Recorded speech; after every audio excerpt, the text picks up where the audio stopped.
Andrejová, připraví se Behnová, Kalhovská. Na zápasišti 2 skončil utkání Veverka Vávra, zvítězil Veverka 10 body. Nastoupí Tadej Filip Nestastová.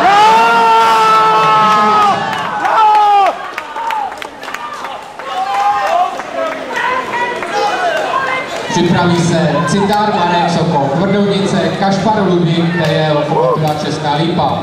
Na zápasišti 1 skončil finálové utkání hmotnosti plus 60 kg.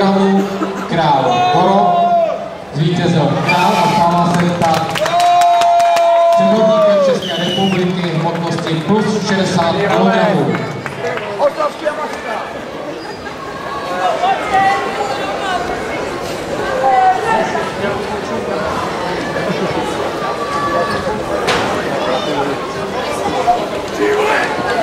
Nastoupí se zápasišti 1 hmotnosti 55 kg Vítr Michal, BC Mariánské Lázně, Beránek Leoš, judoku DDL Klubec nad Cilinou.